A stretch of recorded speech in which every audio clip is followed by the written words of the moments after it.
Assalamualaikum warahmatullahi wabarakatuh. Waalaikumsalam warahmatullahi wabarakatuh. Salam sejahtera untuk kita semuanya. Salam rahayu. Berjumpa lagi dengan kami di podcast di balik seragam. Diskusi malam ini melanjutkan diskusi-diskusi yang kemarin. Tentunya dengan narasumber yang sudah hadir di sini. Masih bersama Mas Agus Sukoco, penulis buku di balik seragam. Selamat malam Mas Agus. Selamat malam, Mas. Melanjutkan diskusi yang kemarin ini. Diskusi yang kemarin 2 sesi sudah kita jalani. Kali ini kita masuk ke sesi ketiga. Diskusi tentang satu bagian buku, satu kutipan kalimat dari Bapak Wakapolri, yaitu setiap manusia menjalani takdirnya masing-masing. Kutipan ini tentu memiliki makna yang mendalam. Tapi sebelum itu, saya ingin mendapatkan informasi terlebih dahulu.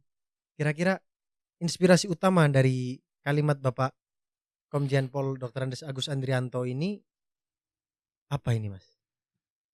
Jadi ini tentu saya mendapatkan bahan-bahan untuk menuliskan buku ini berangkat dari setelah kami mendapat kesempatan berdiskusi. Dan saya melihat sampai ada kalimat setiap orang menjalani takdirnya masing-masing itu, ini buah dari perjalanan hidup beliau. Sejak lahir sampai hari ini beliau menjabat sebagai Wakapolri. Sejak prasekolah sampai sekarang beliau menjadi pejabat tinggi. Tinggi Polri. Nah, proses panjang itu beliau hayati, beliau renungi setiap tahap-tahap kehidupannya. Kemudian akhirnya berkesimpulan bahwa ternyata setiap manusia sudah diberi jalannya masing-masing. Nah, maka kemudian lahirlah semacam kata mutiara ya, quote bahwa setiap manusia itu menjalani takdirnya masing-masing. Jadi kalau lengkapnya saya agak lupa itu yang quote utuhnya. Jadi setiap orang menjalani takdirnya masing-masing. Jalan yang dialami seseorang itu belum tentu selamat ketika dijalani orang lain. Kurang lebih begitu. Lalu dalam menjalani kehidupan tentu manusia itu tidak sendirian. Ada banyak faktor juga, ada banyak manusia-manusia lain yang tentu dalam kehidupan itu bersaing. Pandangan dari Bapak Wakapolri terkait persaingan dalam kehidupan itu seperti apa kira-kira? Bersaing itu sesungguhnya bukan ke samping ya, bukan kita harus lebih baik dari tetangga kita. Tetapi bersaing adalah dengan dirinya sendiri. Bahwa hari ini harus lebih baik dari hari kemarin, hari esok harus lebih baik dari hari ini. Jadi yang harus kita capai adalah perbaikan diri, bukan dalam rangka mengalahkan siapa-siapa. Selama ini konsep yang secara mainstream diyakini dan dijalani adalah orang bersaing dengan orang lain. Harus lebih baik, harus lebih top, harus lebih hebat. Yang akhirnya melahirkan dengki. Nah, kedengkian inilah yang kemudian merusak kehidupan, yang terjadi konflik, peperangan, dan berbagai hal permusuhan. Akhirnya demi mengalahkan orang lain dan takut dianggap kalah hebat dari orang lain, orang kemudian menempuhnya dengan berbagai cara, meskipun dengan cara-cara yang tidak wajar, dengan cara-cara yang mungkin melanggar norma, melanggar hukum, melanggar budaya. Nah, konsep berpikir bahwa setiap orang menjalani takdirnya masing-masing ini kalau di Jawa gini, makanya kalau orang Jawa kan ngomong gini, kalau ada orang sukses, oh kaita wis ketemu dalane, jadi ketemu jalannya. Jadi sejak awal sesungguhnya manusia punya jalannya masing-masing. Nah, tugas kita berupaya berikhtiar dengan berbagai hal sampai nanti ketemu jalannya sendiri. Kalau Mas Adat mau ke Jakarta misalnya dari Purbalingga, itu meraba-raba jalan, kemudian ketika ketemu, oh ini jalannya ini. Saya jadi ingat ini kata orang. Nah, itu akan lebih tenang kalau sudah di jalan ya. Tapi kalau belum ketemu jalan, ya Masih meraba-raba. masih meraba-raba, akhirnya juga tidak akan menemukan ketenangan. Jadi sekali lagi bukan bersaing ke samping ya pandangan kita, tapi bersaing ke depan. Bukan bersaing dalam rangka lebih hebat, lebih top dari tetangga kita, tapi hari ini lebih baik dari kemarin, besok harus lebih baik dari hari ini. Itulah proses perjalanan manusia seharusnya. Artinya Bapak Wakapolri mengingatkan kita semua bahwasannya bersaing itu adalah dengan diri sendiri, dalam artian teruslah memperbaiki diri, teruslah memperbaiki sikap dan lain sebagainya, pemikiran, pengetahuan dan sebagainya. Mungkin hal itu juga yang ingin disampaikan Bapak Wakapolri mungkin ya. Betul. Jadi yakinlah dengan potensi otentik ya setiap diri kita. Setiap manusia itu punya potensi yang dianugerahkan Tuhan dalam diri kita. Asal manusia mengolah dirinya, berbuat sesuai dengan yang seharusnya dilakukan, yang terbaik, itu nanti akan disediakan oleh alam jalannya. Ada saja peristiwa-peristiwa yang tak terduga, yang orang Jawa menyebutnya dilalah.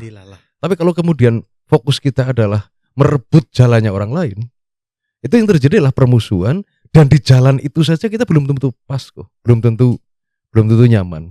Nanti juga akan gelisah, nanti iri lagi dengan orang lain. Jadi nomor satu adalah bagaimana menemukan keyakinan bahwa kita mengolah diri, mengolah kemampuan, baik secara intelektual, secara emosional, secara spiritual, nanti alam akan membuka jalan-jalan yang memang seharusnya sudah menjadi jalan kita. Lalu di dalam buku ini juga ada satu hal yang ingin saya tanyakan, yaitu konsep perjanjian personal dengan Tuhan. Makna dari konsep itu seperti apa, Mas? Saya ingin mendapatkan penjelasan yang, karena memang saya belum bisa memahami dari sudut pandang saya pribadi. Ya, beliau Pak Komjen Polisi Agus Andrianto, saya juga awalnya tidak menduga sebelum langsung berdiskusi panjang ketika mau bikin buku ini. Saya tahunya ya polisi serem gitu loh. Punya senjata, punya kewenangan, ya begitulah. Iya. Tapi diskusi kami, saya menggali pemikiran beliau, itu merubah sudut pandang saya tentang polisi. Bahwa ternyata di kepolisian ada juga pemikiran-pemikiran seperti beliau yang mendalam, yang bisa saya sebut sebagai pemikiran yang sangat sofistik. Nah tadi perjanjian personal. Setiap manusia itu sudah menjalani atau punya perjanjian dengan Tuhannya sebelum dilahirkan ke muka bumi. Mau jadi apa rezekinya, jodohnya, matinya kapan, sudah ada. Ini kalau pakai sudut pandang keagamaan ya. Begitu turun ke bumi, disuruh kehidupan di dunia, dia lupa. Maka ada pendidikan. Jadi tugas utama pendidikan adalah mengingatkan perjanjian pribadinya tadi dengan Tuhan. Maka yang disebut ketemu jati diri. Jadi ada konsep man arafa nafsahu faqad arafa rabbahu. Barang siapa mengenal dirinya dengan seluruh hakikat perjanjian dirinya dengan Tuhan, maka dia baru mengerti apa yang harus dilakukan. Sekarang saya ambil contoh gini aja. Untuk membantu mengerti apa sih jalan takdir, perjanjian personal. Misalnya gini, dulu pernah lihat nggak? Sempat lihat ada sinetron misalnya ada film Berry Prima, pernah? Nah dulu ada film Caka Sembung atau film-film. Kalau film Apa yang misalnya? mungkin itu angkatan sebelum saya, tapi beberapa kali memang pernah nonton juga itu. Jadi misalnya gini, ada sebuah film. Iya. Caka Sembung. Iya. Yang diperankan oleh Berry Prima. Ya. Kalau Caka Sembung ditanya, misalnya, siapa namamu? Caka Sembung baru menjawab, Caka Sembung. Ditanya lagi, siapa namamu? Caka Sembung. Siapa namamu? Caka Sembung. Nah, padahal Caka Sembung itu hanya perannya, yang sesungguhnya namanya aslinya Berry Prima. Kalau nanti Caka Sembung misalnya membunuh di situ, nanti yang ditangkap Caka Sembungnya, Berry Primanya kan enggak. Ya. Kalau dapat piala citra, yang dapat piala citra siapa? Berry Primanya, bukan Jaka Sembung. bukan jaka sembungnya. Kita sering ini kehidupan ini kan cuma panggung sandiwara milik Tuhan dan kita diperankan. Kalau kita tidak paham peran kita, kenapa kita tidak paham peran kita? Karena kita tidak tahu siapa diri kita yang sejati. Seolah-olah kita bukan sedang berperan di dunia ini. Nanti setelah selesai kehidupan di dunia, kita oh dulu saya di dunia diperankan jadi ini. Harusnya jadi ini, kok tidak. Jangan sampai nanti kita tidak paham. Ada orang terlalu larut kepada perannya, sehingga dia lupa bahwa dirinya beri prima, sehingga taunya jaka sembung gitu. Nah, dunia ini panggung sandiwara yang kita harus mengerti perannya. Tapi syarat mengerti peran kita adalah mengerti siapa diri kita, sehingga kita nanti bisa menjalankan peran dengan baik. Nah, perjanjian personal itu adalah kita di dunia mau jadi apa dan kita tidak tahu.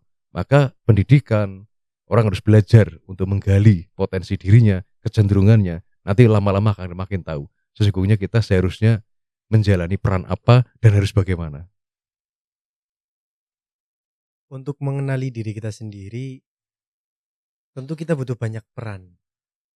Kita tidak bisa mengenali diri kita sendiri hanya seorang diri. Mungkin kita butuh pandangan orang lain, kita butuh masukan dari orang lain. Lalu dalam kalimat yang disampaikan oleh Bapak Wakapolri ini, peran orang lain itu seperti apa dalam pemaknaan diri itu? Setiap kita harus punya kesadaran untuk belajar satu. Maka semua yang kita temui, kalau kita memposisikan sebagai pembelajar atau murid, maka semua yang kita temui adalah guru. Ada orang baik, kita belajar. Ada orang menjahati kita, itu juga guru kita juga. Yang penting bagaimana kita mengambil pelajaran dari keburukan yang dialamatkan ke kita dari orang lain. Mungkin Mas Adat pernah sering dengar ya, tidak ada hal buruk dalam hidup kita ketika dia tepat posisinya. Kalau Jawa mengerti ada patrap. Misalnya, ada kotoran hewan. Itu buruk kan kalau kita taruh di meja makan. Kita taruh bersebelahan dengan pisang goreng ini. Iya, menjadi buruk. Betul. Tapi ketika kita taruh di bawah pohon, dia akan menjadi pupuk. Jadi tergantung kita. Jadi tidak ada hal buruk. Tidak ada yang sia-sia yang diciptakan Tuhan.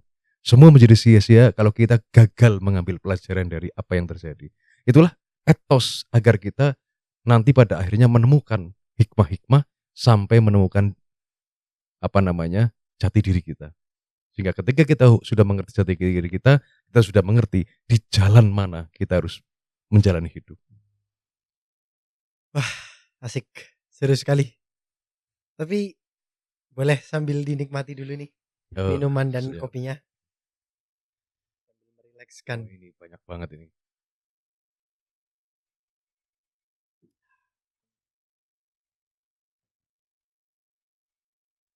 Melanjutkan yang tadi. Artinya segala sesuatu yang terjadi itu tentang bagaimana kita mensikapinya dan juga bagaimana kita memandangnya. Lalu pesan dari Bapak Komjen Polisi Dr. Agus Andrianto dalam mensyukuri dan mensikapi keadaan persaingan itu seperti apa? Iya, beliau mengatakan begini, saya masih ingat ya, yang juga mungkin saya tulis juga di buku pemikiran beliau. Banyak orang jadi polisi sudah daftar polisi, ya, susah payah, tapi begitu jadi polisi, dia melihat profesi orang lain, kepengen jadi profesi orang lain. Nah, setiap kita mestinya bersyukur bahwa apa yang terjadi hari ini, apa yang kita sudah alami hari ini adalah itu kehendak Tuhan. Kita syukuri saja.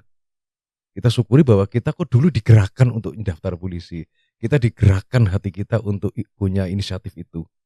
Nah, kita yakini bahwa itu adalah inisiatif Tuhan dan kita harus syukuri bahwa kita sudah ditakdirkan menjalani ketetapan jadi polisi misalnya. Dijalani. Nah, ketika punya syukur itu, nanti sudah tidak akan iri dengan yang lain. Tidak harus nyuap ini supaya naik jabatan, bersaing, mengalahkan orang, memfitnah, menjelek-jelekan orang. Mensyukuri peran kita.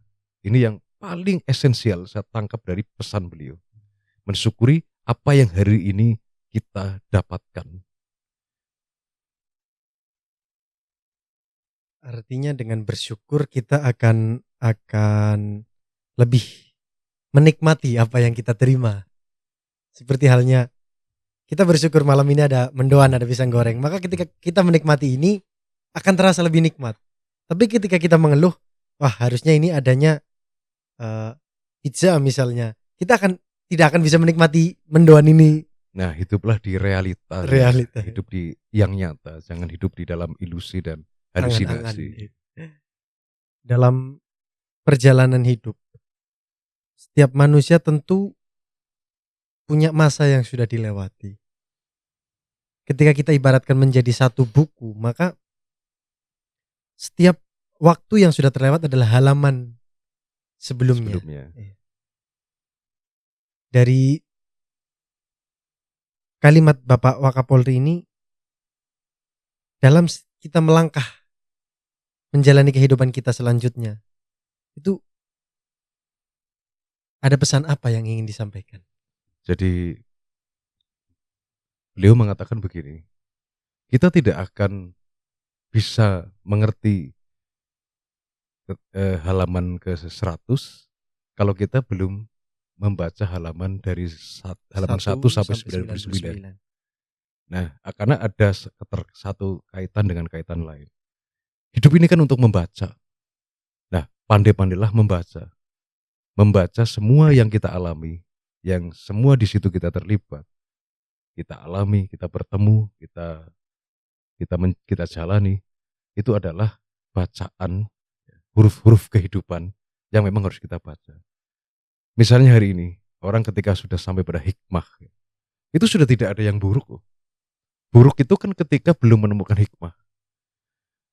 Dulu kita tidak pernah minta jadi anak bapak ibu kita. Mas Anda tidak pernah pesan kan? Oh, enggak pernah. Bahwa orang tua bapak ibunya itu. Iya. Saya juga tidak pernah pesan bapak ibu saya itu. Kalau pesan kan mungkin kita pengen jadi anak presiden atau mungkin. Jadi anaknya Kapolri mungkin. Nah, tapi itu yang terbaik ketika kita sudah menemukan hikmah. Wah, itu keputusan Tuhan yang sudah dihitung dari seluruh pertimbangan apapun pasti lebih baik. Nah, kalau kita sudah mensyukuri peristiwa-peristiwa yang sejak kita lahir apa saja, itu indah sekali. Indah sekali sehingga hari ini kita misalnya sudah sampai halaman 100, kita sudah mengerti halaman 1 sampai 99-nya. Nah, itulah hikmah yang ingin disampaikan oleh beliau. Betul sekali. Karena terkadang ketika kita mengingat kesulitan, kita mengingat masalah, mengingat problem yang pernah kita lalui dan bisa kita lalui, saat ini tuh menjadi hal yang sangat-sangat luar biasa. Karena kita tidak pernah menyangka bahwa kita bisa melewati masalah-masalah tersebut. Kita tidak menyangka kita melewati hal-hal tersebut. Penderitaan itu indah kalau dikenang loh. Iya. Meskipun betul. pada saat menjalani perihnya. Mungkin kita pernah mengalami pernah terlunta-lunta di mana ya. Tapi ketika kita hari ini kita kenang, itu menjadi indah. Jadi semua akan indah pada waktunya. Indah pada waktunya ketika orang setia untuk membaca kehidupannya dengan tartil, dengan urut. Kita kan sering gini, tidak pernah bersyukur, sehingga kita terbelah jiwa kita, menyesali masa silam, mencemasi masa depan. Sehingga kita tidak pernah hidup di hari ini. Paling nyatakan saat ini, Mas. Saat ini. Ketika orang sudah sampai pada hidup di saat ini, yang nyata ini, kita syukuri, maka sudah. Tidak menyesal yang sudah, dan tidak mencemasi yang belum. Karena kita hidup di dalam kasunyatan hari ini. Dalam menjalani kenyataan hari ini tentu terkadang kita punya rasa rasa keinginan untuk seperti orang lain. Rasa seandainya saya menjadi orang lain. Tentu seperti yang tadi disampaikan itu akan menimbulkan rasa iri, menimbulkan rasa dengki dan lain sebagainya. Tapi dari pesan Bapak Wakapolri ini, kira-kira seperti apa sih yang bisa kita lakukan untuk mengurangi rasa-rasa itu, rasa-rasa yang kita bisa katakan tidak baik itu? Ya tadi kita belajar untuk mensyukuri apapun yang kita dapatkan hari ini, apapun yang kita alami, ini kita sadari sebagai ketetapan Tuhan. Bahwa kita misalnya hari ini di sini nih Mas. Ini seandainya Tuhan kita tanya ini hari apa Mas? Ini hari Rabu. Hari Rabu. Kalau hari Minggu kemarin Tuhan kita tanya, besok hari Rabu malam Kamis saya di mana? Kan Janet sebenarnya Tuhan sudah tahu ini Iya, betul. di sini. Jadi ini rencana Tuhan. Sudah tidak mungkin rencana Tuhan kalau kita tabrak dengan rasa tidak syukur, itulah sumber penderitaan. Kita malah lagi di sini, bayangan kita kepengen di mana. Itu kan sama. Kita sedang jadi kita, kepengen jadi orang lain. Nah, yang terbaik adalah kita syukuri, kita yakini bahwa Tuhan sudah menjadikan diri kita yang ini, dan ini yang terbaik. Itu sudah nanti kita tidak iri lagi. Kita akan merasakan bahwa Tuhan itu sangat menyayangi kita dengan menjadikan kita sebagai kita. Tuhan sangat menyayangi kalau orang jadi polisi, misalnya pangkatnya biasa. Tidak usah iri dengan Yang lebih tinggi. Yang lebih tinggi, tidak usah iri. Yang penting dia menjalani keadaannya hari itu untuk berbuat sebaik-baiknya. Nah, itu yang paling penting itu Mas. Artinya kita harus senantiasa meyakini bahwa kersane Gusti niku lebih becik kata sendiri. Iya. Bahwa pilihan Tuhan itu jauh lebih baik daripada pilihan kita sendiri. Iya, iya betul. Ini hidup itu kan konflik antara keinginan dan kenyataan. Iya, betul. Sepanjang orang sudah berdamai dan mampu menenteramkan dirinya, sadar bahwa tidak setiap keinginan harus terjadi, bahwa yang terjadi adalah pasti lebih baik dari keinginan kita. Itulah orang yang sudah berdamai, orang yang sudah mutmainah. Dia akan menemukan surganya dalam hidup. Ada orang pangkat barada misalnya, itu bisa rasa surga. Ada orang pangkat kolonel atau pangkat komjen ya, kalau di kepolisian itu bisa rasa neraka. Itu tergantung bagaimana ia mensyukurinya. Karena yang terpenting kan outputnya, output kemanfaatannya. Orang di sekitarnya merasakan enggak kemanfaatan kita dalam peran kita ini. Kalau kita datang justru menjadi orang gelisah, orang cemas, orang takut, itu pangkat apapun, apa gunanya? Tapi pangkat rendah, ketika orang di sekitarnya merasa bahwa kehadirannya ada gunanya, itulah hakikat makna hidup yang bisa dirasakan sebagai surga bagi diri kita dan surga bagi sekitarnya. Mungkin kalau di bahasa agamanya adalah khairun nas anfa'uhum linnas. Itu sebaik-baik manusia adalah yang bermanfaat bagi manusia. Ada banyak kisah yang unik, yang menarik dari perjalanan seorang Bapak Wakapolri yang bisa kita ambil pelajaran dan juga pesan yang bisa diceritakan seperti apa, Mas? Ya, ada cerita yang saya kira ada kaitannya dengan tema ini ya. Saya juga terbengong-bengong ketika melihat beliau menghikmai satu kisah yang secara lahiriah itu pahit, tapi beliau makanya mengatakan bahwa tidak usah ada yang dihapus, tidak usah ada yang skip dari perjalanan sepahit apapun, karena pada saatnya ketika kita sudah menemukan hikmah, disitulah kebenaran Tuhan meletakkan satu ketetapannya atas takdir hidup kita yang pada saat itu mungkin kita anggap pahit, tapi ternyata pada saat berikutnya kita temukan manfaat, hikmah, dan bentuk kasih sayang Tuhan. Meskipun pada saat mengalaminya mungkin kita belum bisa memprasangkainya dengan baik. Jadi beliau yang saya kagum itu masih ingat dan bisa mengambil hikmah dari satu sepenggal perjalanan hidup beliau. Jadi beliau sesungguhnya tidak pernah bercita-cita jadi polisi. Justru tidak pernah bercita-cita. Apalagi punya mimpi jadi jenderal itu, beliau mengatakan tidak terbayang. Satu cita-citanya yang bisa beliau bayangkan, yang berani beliau angankan itu menjadi pegawai kantor pos.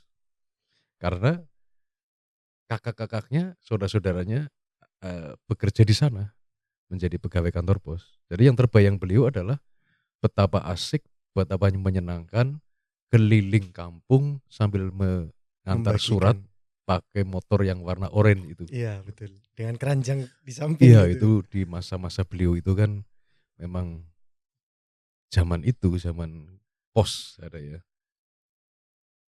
Nah, beliau hanya bisa membayangkan menjadi pegawai kantor pos. Bahwa kemudian alam punya skenario tersendiri sampai hari ini. Hari ini beliau jadi jenderal itulah kehendak Tuhan yang awalnya tidak tidak pernah beliau bayangkan. Setelah lulus SMA, ada seorang teman beliau itu mengajaknya mendaftar apa namanya, Akpol ya. Waktu itu Akpol. masih Akabri. Oh masih jadi satu. Iya, Ya. jadi satu. Zaman Orde Baru itu. Dan waktu itu setengah maksa ini temannya. Ayo. Nah, akhirnya beliau mau. Padahal awalnya tidak punya niat. Nah, karena butuh butuh membeli ini itu untuk syarat administrasi itu, akhirnya beliau minta uang kepada ibunya. Kalau tidak salah 25.000 lah waktu itu. Nah, uang sebesar itu di dalam kondisi keluarga beliau cukup banyak. Nah, setelah diberi uang beliau mendaftar, setelah mendaftar temannya malah mengurungkan niatnya. Akhirnya beliau, "Loh, kamu gimana? Kamu yang ngajak malah kamu yang Mundur. mundur." Nah, temannya jawab, "Wah, kayaknya berat ini. Tidak mungkin kita." Sudah pesimis dulu. Nah, Pak Agus ini melanjutkan apa namanya, tahap berikutnya bukan karena optimisme, bukan, cuman karena Sudah terlanjur. sudah terlanjur minta uang dan tidak enak kalau gagal, kalau tidak melanjutkan mendaftar. Jadi motifnya bukan karena optimisme, bukan karena apa, tapi karena tidak enak saja. Akhirnya beliau mendaftar dan diterima. Diterima. Yang akhirnya sekarang jadi jenderal ya. Coba itu. Seandainya, ya, ini mungkin pahit sebagai kalau dibayangkan secara ekonomi kondisi keluarganya waktu itu. Tapi seandainya beliau anak orang kaya, mungkin tidak akan bisa menghargai 25.000 yang sudah diminta. Akhirnya ketika temannya mengurungkan niatnya, ya sudahlah, saya juga iya. Tapi karena ada rasa tidak enak, sudah minta uang kok malah tidak jadi. Nah, dengan dorongan tidak enak kepada orang tuanya itu, beliau tetap melanjutkan dan akhirnya jadi. Jadi kalau dilihat dari secara fakta kan ada keadaan yang bukan keadaan yang mapan, keluarga kaya. Tapi itulah yang kemudian menjadi energi, kekuatan yang menggerakkan beliau tetap daftar. Jadi tidak ada yang memang sia-sia, tidak ada yang tidak berdampak baik ketika kita menjalannya dengan ikhlas. Motivasinya kan luhur itu, tidak enak kepada orang tua, Mungkin takut menyakiti orang tua. iya, tidak ingin menyakiti perasaan Nah, ibu terutama. ibu. Nah, itu energi luhur itulah yang kemudian menggerakkan beliau untuk sampai di jalan takdirnya. Jadi kita harus memang sering mengaktifkan niat-niat baik dan keluhuran meskipun kita mungkin tidak senang, kita mungkin tidak pernah punya punya cita-cita ke sana. Tapi ketika ada keluhuran yang menjadi dasar motivasi, itu akan lebih efektif mengantar kita di jalan takdir yang seharusnya. Nah, ini mungkin kita pelajari bersama. Nomor satu adalah bagaimana kita menumbuhkan selalu niat-niat baik, nilai-nilai luhur yang menjadi motivasi utama dalam setiap keputusan kita. Bukan soal senang dan tidak senang, bukan soal hidup ini kan banyak yang kita tidak suka. Betul. Jadi orientasi Pak Wakapolri waktu itu mendaftar itu orientasi nilai, orientasi kepada nilai luhur, yaitu tidak enak sudah kadung minta uang untuk beli persyaratan daftar, masa mau mengurungkan niatnya. Itu yang saya kemudian mengambil hikmah dari cerita itu. Dan kita saya kira bisa mengambil pembelajaran dari itu semua. Artinya bahkan perjalanan seorang seorang Wakapolri itu tidak bisa dilepaskan dari rasa tidak ingin menyakiti dan berbakti kepada orang tua juga. Begitu luar biasa pesan dan juga nilai moral yang beliau eh, ingin sampaikan kepada kita semuanya melalui tulisan dan kalimat-kalimat beliau ini. Lalu satu kesimpulan yang bisa kita ambil dari diskusi panjang kita pada malam hari ini itu seperti apa, Mas? Kita harus menjadi lebih baik, bersaing dengan diri kita sendiri. Jadi musuh utama itu kan dirinya Diri sendiri. sendiri. Mungkin Mas Adat pernah dengar juga ketika Rasulullah perang Badar dan sudah menang itu perang besar, dan kepada pasukannya sehabis perang Badar Rasulullah mengatakan bahwa kita baru pulang dari perang kecil dan akan menuju perang yang lebih besar. Sahabat kan kaget, perang Badar sedemikian dahsyat dikatakan sebagai perang kecil dan akan menuju perang besar. Itu kan yang terbayang perang seperti apa ini. Ternyata Rasulullah mengatakan perang besar adalah perang melawan dirinya sendiri. Jadi nomor satu adalah bagaimana kita mengalahkan diri sendiri. Jadi musuh utama adalah diri kita sendiri. Pesaing utama adalah diri kita sendiri. Kalau kita bisa mengalahkan kecenderungan-kecenderungan ego-ego kita dan lebih memprioritaskan prinsip-prinsip nilai tadi, sehingga kita bisa menghasilkan satu langkah yang menuju hari ini lebih baik dari kemarin dan dari esok lebih baik dari hari ini. Itulah cara kita menuju jalan takdir yang memang sudah disiapkan oleh Tuhan untuk kita jalani. Maka doa kita setiap hari adalah hidup ini kan dipersepsikan sebagai menyusuri perjalanan. Maka doa kita kan berilah jalan yang lurus.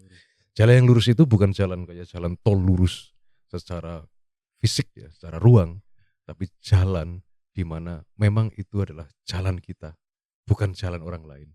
Maka tidak usahlah kita iri kepada orang lain, karena setiap orang punya jalan takdirnya sendiri-sendiri. Kalau kita iri, sekali lagi seperti awal yang tadi kita bahas, jalan yang sekarang dijalani orang lain meskipun tampak enak, tampak menyenangkan, itu juga belum tentu menyelamatkan kita. Kalau kita memaksa-maksa ingin seperti orang lain, jangan-jangan kalau kita di sana malah menuju kehancuran dan jurang yang mengerikan.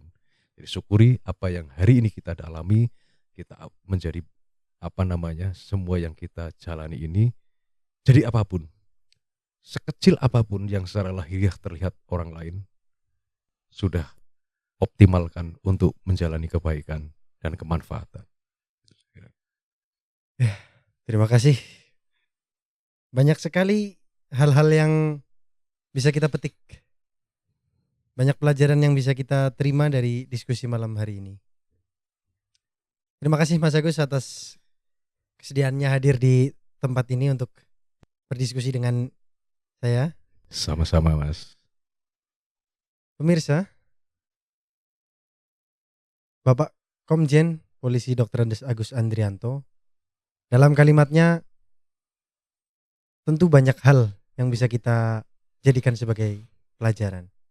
Salah satu pelajaran yang mungkin bisa kita dapatkan dari diskusi malam hari ini adalah bagaimana kita dapat terus memperbaiki diri, menjalani takdir yang harusnya memang itu menjadi jalan kita.